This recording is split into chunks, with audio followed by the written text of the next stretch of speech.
नेहमी नेहमी तेच गोड पदार्थ खाऊन कंटाळा आला म्हणून आज काहीतरी युनिक करायचं ठरलं आहे. ही मिठाई तुम्ही कधीही आणि कोणत्याही सीझनमध्ये करू शकता. आणि यासाठी लागणारे साहित्य सर्वांच्याच घरी सहज उपलब्ध असतात. चला तर मग रेसिपीला सुरुवात करूया. यासाठी तुपात मी आधी 1 वाटी शेवया भाजून घेत आहे. हे बघा, मी इथे साधारण जाडसर शेवया घेतल्या आहे. तुमच्याकडे जाड बारीक ज्या शेवया असतील त्या तुम्ही घेऊ शकता. शेवया छान सोनेरी रंगाच्या होईपर्यंत भाजून घ्यायच्या. हे बघा, शेवया छान सोनेरी झाल्या आहेत आणि यातला कच्चेपणा निघून गेलेला आहे. आता ह्या शेवया थोड्या थंड करून घ्यायच्या आणि मिक्सरमधून रवाळ पावडर करून घ्यायची.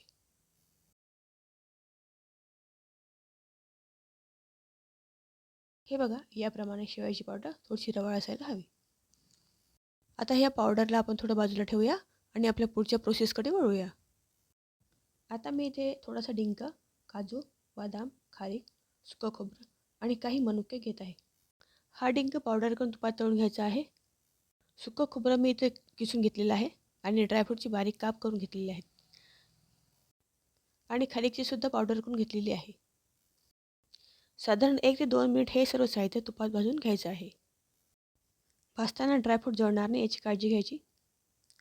आता मी यामध्ये खारीक पावडर टाकून ही सुद्धा भाजून घेत आहे आणि भाजलेला डिंकसुद्धा मी यातच घातलेला आहे. ड्रायफ्रूट भाजून झालेले आहेत. आता आपल्याला एका पॅनमध्ये साखर कॅरमलाइज करायला ठेवायची आहे.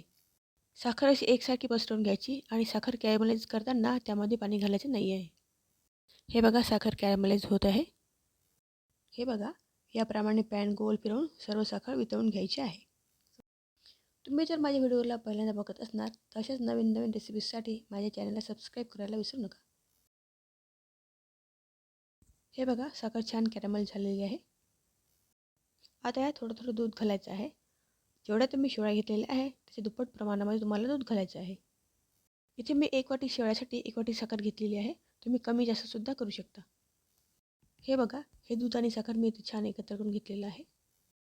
आता यात आधी केलेलं शेवयाचं पावडर, भाजलेले ड्रायफ्रूट पावडर छान एकत्र करून घेऊया. हे मिश्रण दुधामध्ये छान शिजवून घ्यायचं. वाटल्यास यावर झाकण ठेवून एक वाफसुद्धा काढून घेऊ शकता. इथे मी गॅस बंद करून यामध्ये वेलची पूड घालत आहे. आता आपलं लाडूचं मिश्रण तयार झालेलं आहे. आता याला थोडंसं थंड होऊ देऊया. पण जास्त थंड करायचे नाही, नाहीतर आपले लाडू वळणार नाहीत. आता हे मिश्रण हातात धरता येईल एवढं थंड झालेलं आहे आणि आता आपण याचे लाडू करून घेऊया. हे लाडू गव्हाच्या शेवयापासून तयार केलेले असल्यामुळे अतिशय पौष्टिक आहे आणि कोणताही व्यक्ती हा लाडू आपल्या घरी सहज तयार करू शकतो. ड्रायफ्रूट्स पूर्णपणे ऑप्शनल आहेत. जर तुम्हाला नको असेल तर तुम्ही नाही टाकले तरी चालेल. कमीत कमी 3 पदार्थाचा वापर करून सुद्धा तुम्ही हे लाडू तयार करू शकता. हे लाडू 1-1.5 महिना सहज टिकतात. जसे जसे हे लाडू मुरतील तसे तसे ते आणखीन छान लागतात. तर तुम्हाला कसे वाटले हे लाडू? तुम्ही याला काय नाव द्याल? तुम्ही कमेंट करून मला नक्की सांगा.